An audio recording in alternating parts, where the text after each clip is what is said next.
Hey tubers, welcome back for another adventure. And in this adventure we're going to spend some time with Big Red.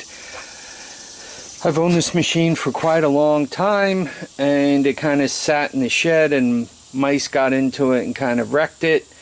I gave it a kind of a little bit of a revitalization, which has been good, but it's still not behaving properly. It's got two problems. One of them is a flat tire, so we're going to slime that up. But before we do that, we got to get it running properly. And the problem with it appears to be carburation. Now, I went through the carburetor and spent quite a lot of time on it, and of course it's not going to cooperate.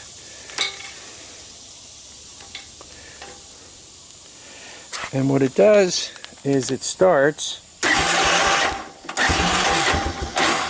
sometimes,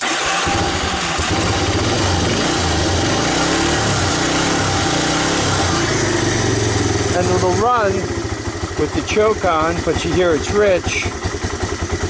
But if I let it off,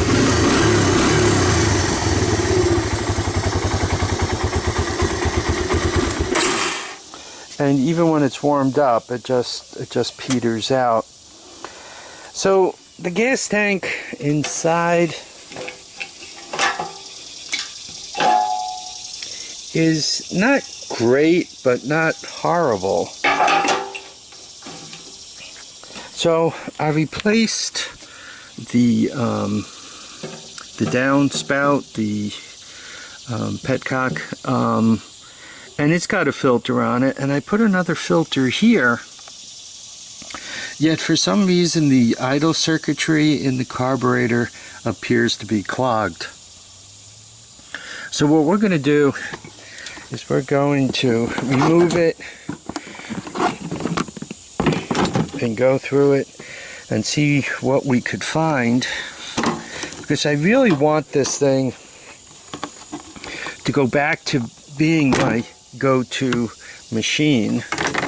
And if it's hard to start and run and do anything with, it's just never going to achieve that. And then eventually, the battery dies and the gas goes foul, and it's waiting to be restored again. So let me get this gas tank off, one bolt, get the cleaner off, these two and that, and get that disconnect the gas, get that carburetor off, and let's take a look at it. I got the rebuild pan sitting right here, and so the carburetor is off, and just looking right into the input end, right, you guys could see there's some nasty, and it's sticky. I personally, I do own an ultrasonic cleaner. I've never really used it. And as I look at this carburetor, I'm wondering if it wouldn't be a good idea to use it. I mean, it's pretty nasty. So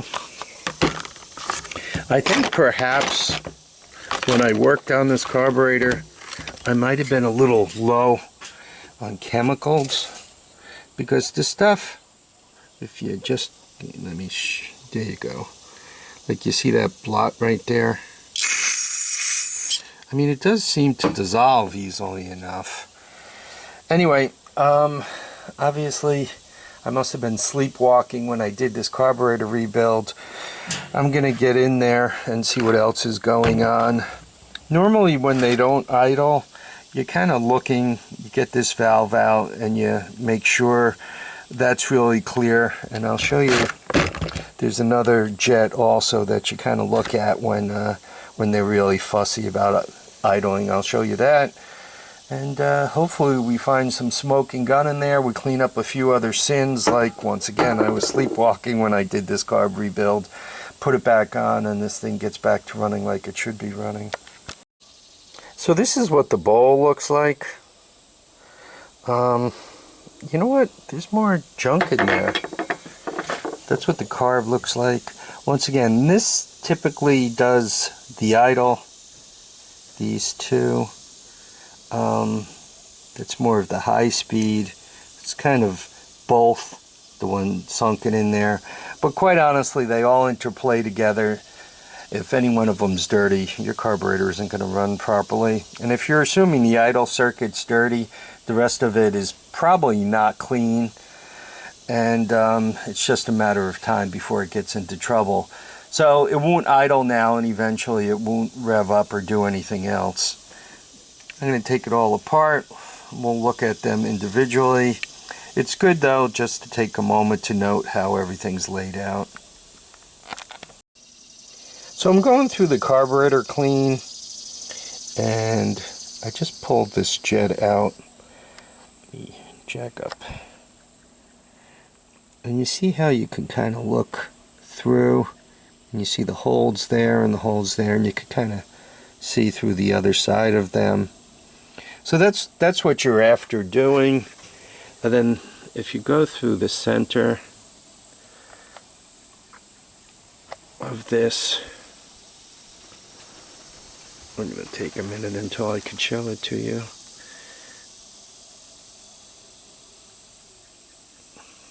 Right there, you see how it's kind of flashing? There you go. Now, you want to make sure that any of these jets are clean. This is the one where I found the center of it was a little dirty. And just to give you an idea, this is how fine a wire I use to clean it. It's literally just 2 strands. So hopefully now I got it. By the way, I cleaned this up. You can see it is quite a bit better. I'm wondering if the gas is kind of washing a film off the tank and then bringing that down into my carburetor. I do have a filter on it, and I deliberately went with a cloth filter or paper filter in hopes of catching this stuff, but perhaps it's not working. I might just have to rinse a few tanks of gas through it, like gallons. And then there'll be just a little bit of varnish in the gas. If I put it into something that uses a lot of fuel, like the zero turn, I could probably, burn it in there without hurting anything and be rid of it. I just hate to waste, a gallon or 2 of gasoline. Just call it toxic waste and try to have it hauled away. I'd rather use it to do something effective. So anyhow, I'm going to give this another try, and if it clogs up again, then I'll end up having to really flush the heck out of that gas tank. Might end up having to seal it, quite honestly. Okay, tubers, it's time to give this thing another try. I slimed up the tires. It just so happened Walmart had slime on sale for 20 bucks on that. Typically it's 24 at Harbor Freight, so even with the 20% coupon it comes out to the same money. Let's see how she does.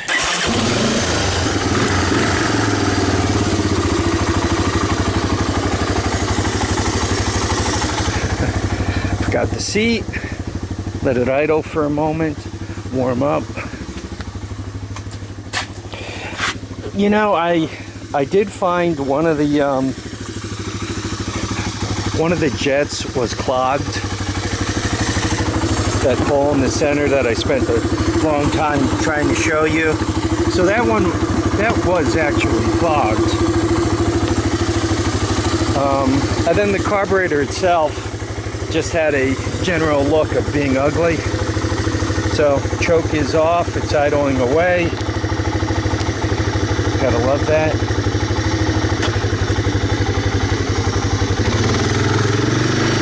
It's gonna be a lot easier to maneuver and all with the tires full of air.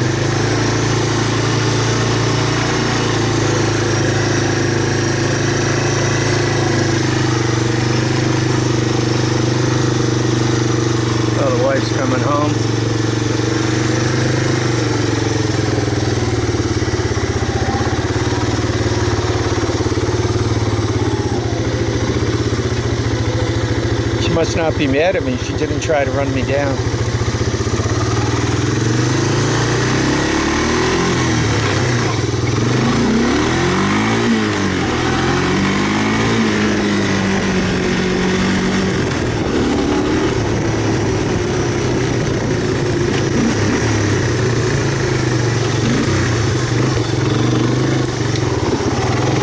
Old one-handed Harvey.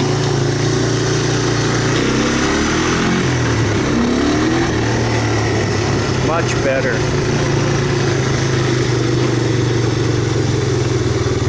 This thing's got a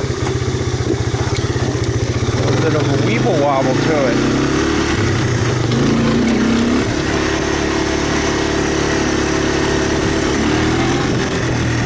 You know, it's running better than when I first got it started, you know, a month or so ago, so I can't whine about that.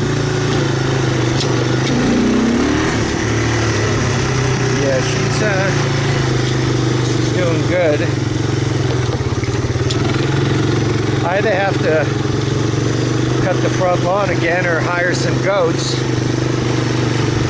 Yeah, let's take a quick ride around back.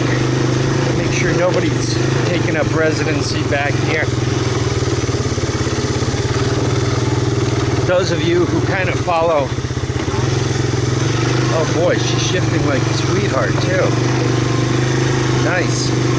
Those of you who kind of follow Woodstock and all, I guess it's the 50th anniversary. I've kind of lived in the general area for a long time. And not that I was near Woodstock, but I remember that there was news reports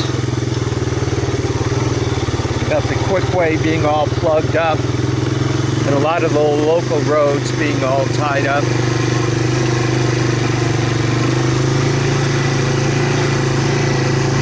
You gotta remember, back then a lot of people listened to AM. There wasn't even FM, and forget all the satellite and internet opportunities for radio.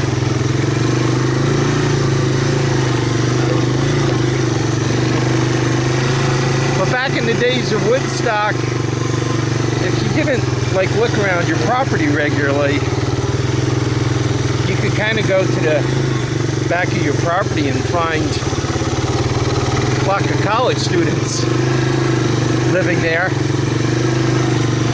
Most of the kids were good. You know, there wasn't an issue with that, but it's just, you know, if you got a couple of dozen kids living in your backyard and there's no waste facilities or anything, you kind of either let them use your bathroom, or it ain't going to be too long before your backyard turns into a bit of a cesspool, eh? Yeah, she's shifting like a sweetheart. I love it.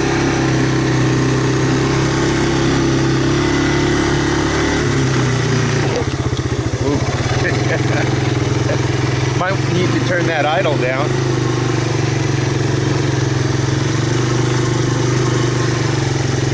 I like to also come around this trail because I can kind of tell what kind of animals have been around.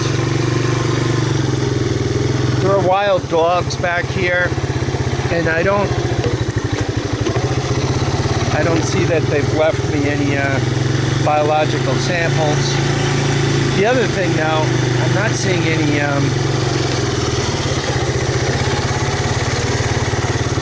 deer droppings, which isn't good. As many of you know, and my buddy Chuck harvests pepperoni back here for me. I personally am not a hunter.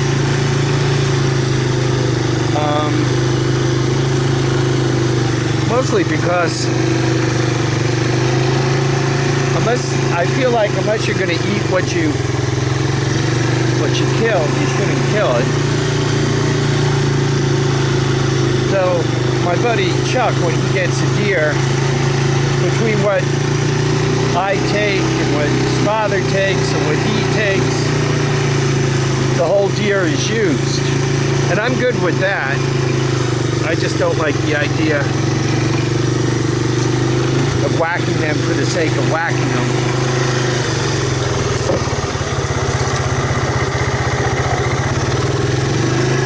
And not doing something with them.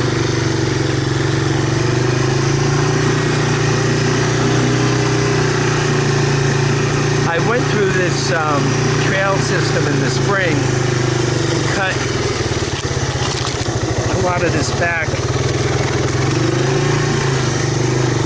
And obviously it's become time again. I have trouble with ticks on my property, a lot of Lyme disease in my area.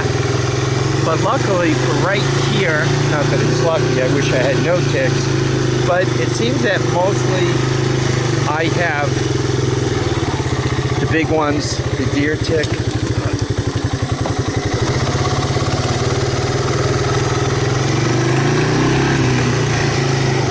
So somehow my wife managed to get Lyme disease, and she don't ride back here. So I don't know, maybe the Lyme disease type ticks are only around the garden. Anyway, I hope you guys enjoyed this ride. Obviously,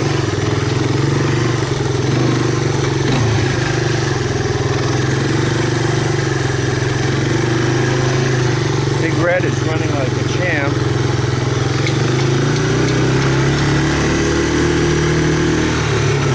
I think I got one of my tires still not quite right in the back.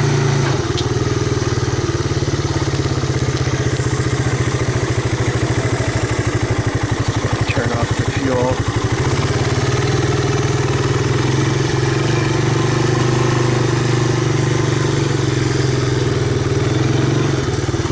Am I going to fit? The answer is no.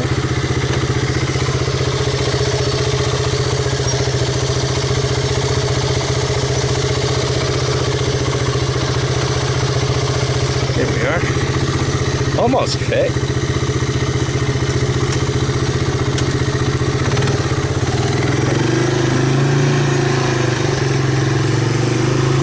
Yeah, I'm happy. There's no use of owning this thing if every time you go to take it out, it's not running or the tires are flat. When that happens, you stop using it. So I think I got it.